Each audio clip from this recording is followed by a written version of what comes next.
Thank you for tuning in. This is the one and only Optopotamus coming at you with another video review. And on today's episode, we're going to be taking a look at something very, very special. Today is May 21st. On May 31st, a brand new land will be opening up as a part of the Disneyland Resort. And today, I was extremely fortunate to be able to get into this land before just about anybody else. And I bought a couple things. But you may be wondering, Paul, why did you say today is May 21st? Well, because as of the recording of this video, it is May 21st. But due to the fact that these have not been shown yet, I've had to wait to release this video until now. Now, for those of you that don't really know what I'm talking about, this new land is in California's Disneyland, and it's called Star Wars Galaxy's Edge. You travel far to the edge of the galaxy to a planet called Batuu. On that planet, you're visiting a little hole-in-the-wall outpost known as the Black Spire Outpost. And if you are a fan of Star Wars, you are absolutely going to love this new area.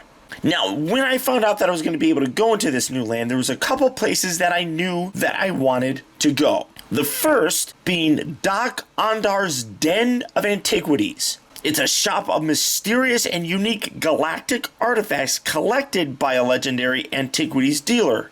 Hidden inside the den, you'll encounter a rotating collection of unique items that include everything from jewelry to ancient tools to rare Kyber crystals, and even a collection of famous lightsabers. The eclectic assortment of goods comes from many different planets and eras. And I gotta tell you, this shop was amazing. When you walk in, you are surrounded by absolutely incredible collectibles, both cheap and expensive. I actually saw a necklace in there that cost 25,000 credits. As I said, you are going to find all sorts of amazing collectibles, and you'll be greeted by Doc Ondar himself, an absolutely gorgeous animatronic that every now and then comes to life. So while you're inside there shopping, you get an actual experience as well, which is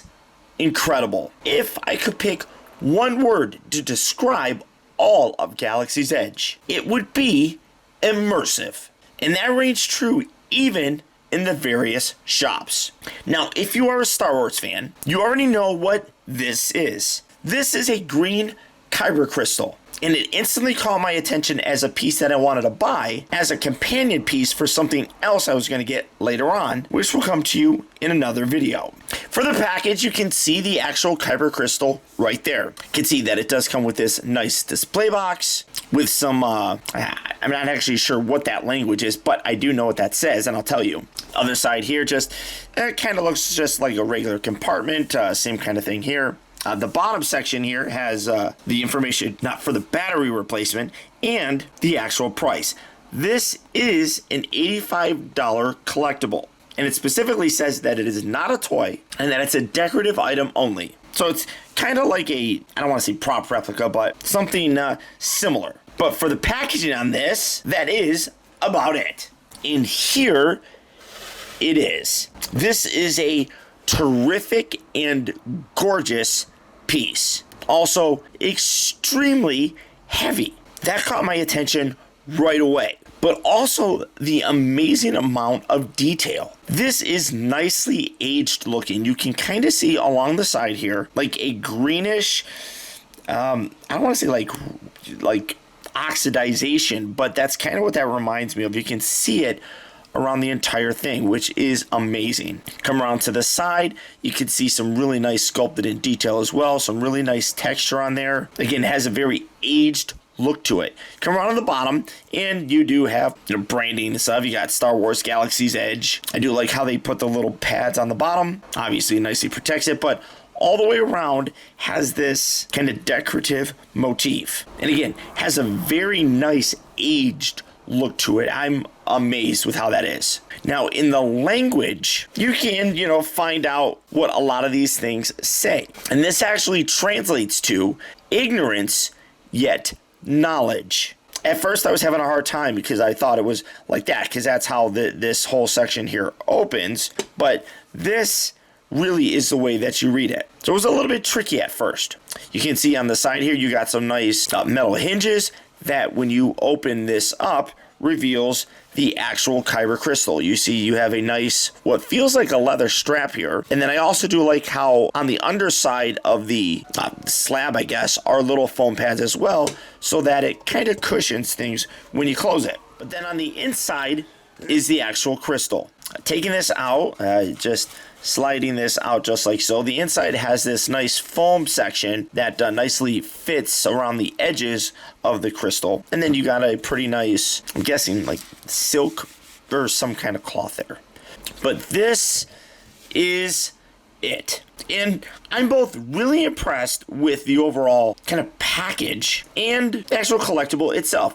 You can see that the crystal is surrounded by kind of rock. It is a little bit glossy. It kind of gives a less than authentic look to rock, but still nice detail nonetheless. I feel like if you could get that shine off of there, it would be a better looking piece. You can see you have some nice script actually printed on right there.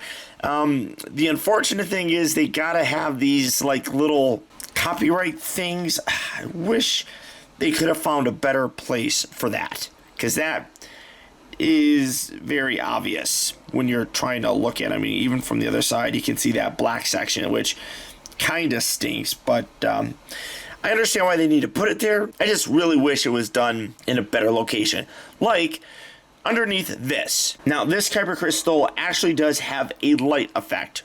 This section here removes, it's magnetically attached, which is nice. I feel like they could have put that like under there or something. I don't know why they couldn't, but here, let me get this out of the way because the camera wants to focus on it. But they could have put it under there, I feel. Now, it does come with batteries. If you do want to remove them, obviously, this is where you do it. Then you flip this switch to on. Now, it really won't do anything just yet, but when you grab hold of it, like on the sides here, all you do is just push your fingers down on it and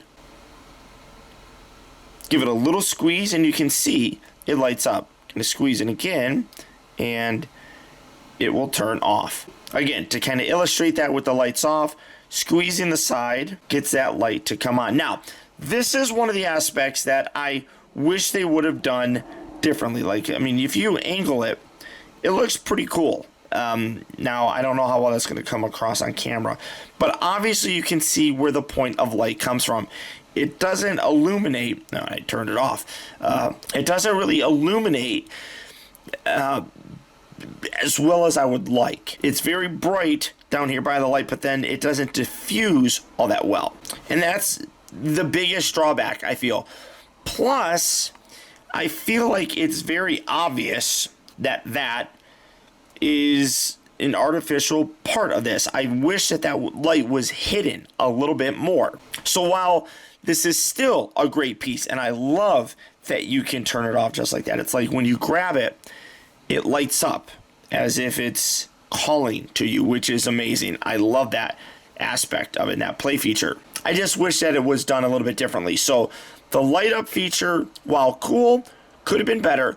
I do wish that this text on the back would have been a little bit better implemented, or hidden, I should say. And I do wish that the rock was a little bit more realistic. But the overall package, I still think, is phenomenal. Now, as a green Kyber crystal, it was used by some very famous Jedi, such as Yoda. So it makes sense that what this actually translates to here is harmony, the balance between good and evil. So that makes sense that that would be inscribed on a green Kyber crystal. Overall, like I said, $85 for this.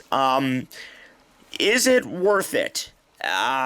If you are a fan of Star Wars, I feel like yes, it is. Especially if you're going to go and, you know, pick up other kind of collectibles. This is a nice one to have, and I'm absolutely thrilled that I got it. I did get it, as I said, as a companion piece to another collectible that I will be taking a look at very soon.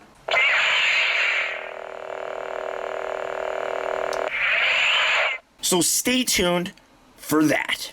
As for this, even though that there are some aspects of it that I wish were done better. As I mentioned, the overall package I think is well worth it. The heavy duty construction of the box, the detail in it, and even the crystal itself are all really well done. To me, this is a great collectible to add to a Star Wars display or collection. So if you'll be coming to Disneyland anytime soon and making that light speed jump to Batuu, I would definitely consider picking this up. As I said, this can be found in Doc Ondar's Den of Antiquities. And just as a little FYI, if you don't want the green Kyber crystal, on the other side of the room are more Sith-related artifacts, where you can find a red crystal, which I'm sure will appeal to many of you. But beyond that, guys, that's about it. Remember, if you like this video, guys, I would really appreciate it if you would show your support simply by hitting that little thumbs up button. That one